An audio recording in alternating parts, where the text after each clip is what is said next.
آج کے زمانے میں یہ بات پورے زور سے کہی جاتی ہے کہ جب آپ نے راز بتا دیا تو پھر وہ راز نہیں رہا، اور واقعتاً آج ایسے ہی ہے، لیکن ماضی میں ایسا نہیں ہوتا تھا۔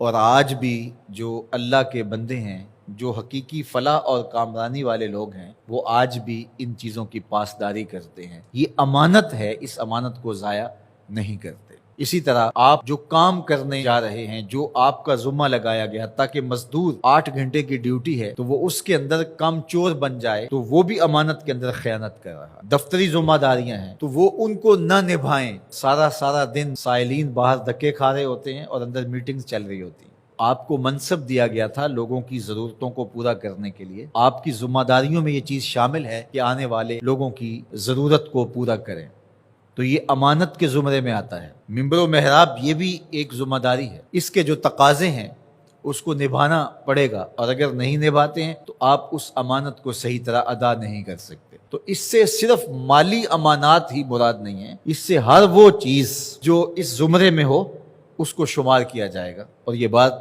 اچھی طرح ذہن میں رکھی جائے کہ امانتیں سپرد ہی ان کو کرنی چاہیے کہ جو امانتوں کو ادا کرنے کی اہلیت رکھتے ہیں۔ ان لوگوں کو معاملات سپرد کر دیے جائیں جو ان معاملات کو نبھانے کی اہلیت ہی نہیں رکھتے، تو پھر نتیجہ کیا ہوگا کہ وہ نبھانا چاہیں گے بھی تو نہیں نبھا سکیں گے۔ ایک تو ہیں ہی نا اہل، اور پھر اوپر سے خائن بھی ہوں، کم چور بھی ہوں، تو پھر کیا نتیجہ نکلے گا؟ لیکن اگر خائن اور کم چور نہ ہو، نا اہل ہوں، ڈرائیونگ سیٹ کے اوپر آپ اس کو بٹھا دیں جو ڈرائیونگ نہیں جانتا ہے اور وہ بہت مخلص ہے، تہجد گزار ہے، شب زندہ دار ہے، تو اس کی شب زندہ داریاں، اس کی تہجد گزاریاں، اس کا صائم الدہر ہونا، اس کا قائم اللیل ہونا، کیا گاڑی کو کھڈے میں گرنے سے بچا لے گا؟ تو وہاں بٹھانا اس کو چاہیے جو کہ اس منصب کے تقاضوں کو پورا کرنے کی اہلیت رکھتا۔ جو اہلیت نہیں رکھتے ہیں ان کے ذمے آپ کوئی کام لگا دیں گے تو اس کا نتیجہ یہی ہوگا کہ وہ کام صحیح ہونے کی بجائے الٹا خراب ہوگا۔ اللہ کے محبوب علیہ السلام نے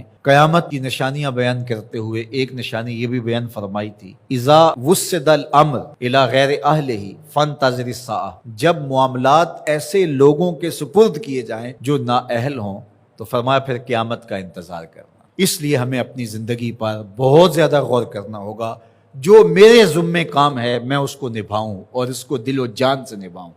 مجھے جو منصب دیا گیا ہے ممبر و محراب کا، میں اس کو پورا کروں۔ اگر آپ کے ذمے پھولوں کی ایک کیاری میں پانی لگانا ہے تو آپ وہ کام کرنے جا رہے ہیں جو آپ کر نہیں سکتے، اور آپ کہتے ہیں کہ نہیں میں ممبر پہ بیٹھ کے خطابت کروں گا، وہ تو آپ کا منصب ہی نہیں ہے۔ آپ کو جو کام دیا گیا ہے وہاں گوڈی میں کوتاہی نہیں ہونی چاہیے، وہاں وقت پہ پانی ملنے پہ کوتاہی نہیں ہونی چاہیے۔ ہر بندہ جو اس کا منصب اور اس کا جو دائرہ کار ہے، جب اس میں کام کرنے لگ جائے گا تو نتیجہ کیوں پیدا نہیں ہوگا؟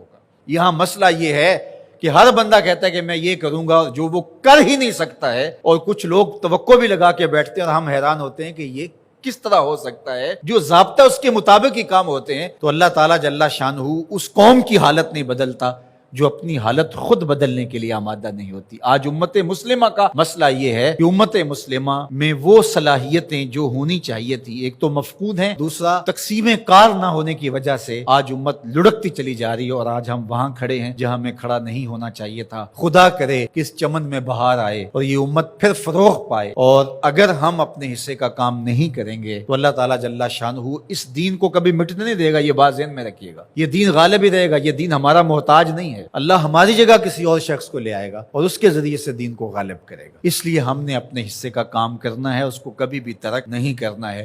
تو بات امانت کی چلی، تو امانت صرف مال کی نہیں ہوتی۔ آپ کے پاس کوئی گٹھڑی رکھ گیا، آپ کے پاس جو ہے وہ کوئی پیسہ روپیہ رکھ دیا تو وہی امانت نہیں ہوتی۔ آپ کی صلاحیتیں بھی امانت ہیں، اور آپ کا منصب بھی امانت ہے۔ آپ پر جو لوگوں نے توقع کی، ٹرسٹ کیا، وہ بھی امانت ہے۔ اور آپ سے کسی نے گفتگو کی، گھر کی بات شیئر کی، آپ کو پیر سمجھ کے، مرشد سمجھ کے، بڑا سمجھ کے، محلے کا بڑا سمجھ کے، تو وہ بھی امانت ہے۔ تو اللہ تعالیٰ جل شانہ نے یہاں دو چیزیں خاص طور پہ بیان فرمائی، امانت اور عہد کے اندر جو وعدہ کر دیا ہے اس کے اندر خیانت نہ کی جائے۔ یہ دو چیزیں اگر نہیں ہیں تو پھر دین ہی نہیں ہے۔